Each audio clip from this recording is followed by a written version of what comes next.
Hey Dragon Slayers. Today's video is all about how to progress your demand training. So all of your exercise will have to progress over time if you want to remain effective with them. If a particular exercise is difficult right now, that's great.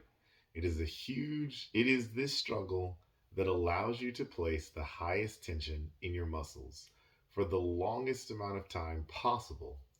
But as your muscles acquire more strength and endurance, the same exercises might become easy for you.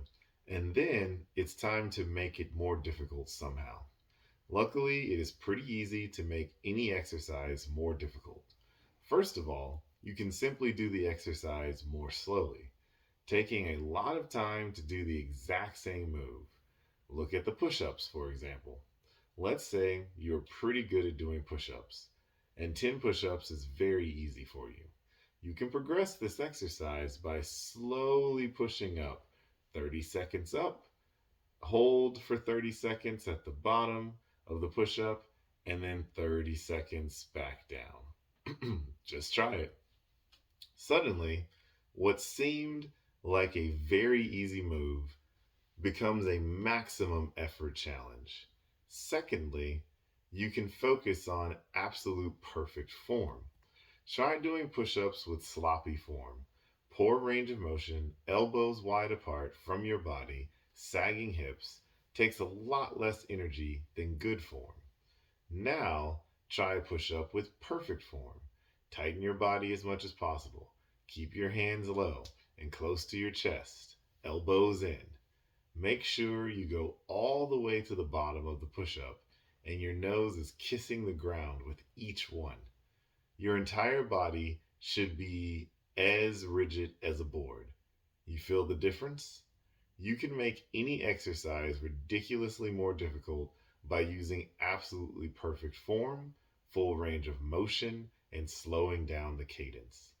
Finally, you can always choose a more difficult exercise variation, like working towards a one arm push up, which is extremely difficult, and you can combine multiple forms of progression at once. The truth is that it almost doesn't matter. As long as you take each exercise as far as you can, all the way to failure, you could choose regular push-ups and take those to failure, although it might take 50 or more. Or you could work up to one arm push-ups and hit failure after one rep. Or you could do slow, perfect form push-ups and hit failure after 10.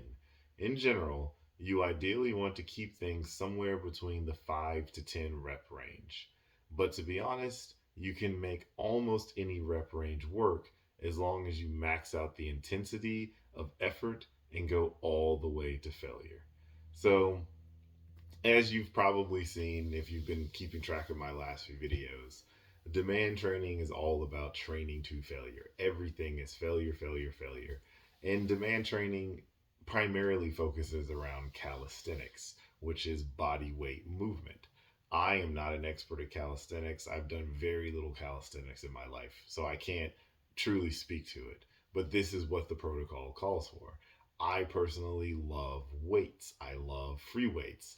I like machines for certain things. So, like for mid row, I prefer the cable pulls, and for working my rear delts, and I also prefer the like sort of the face pulls.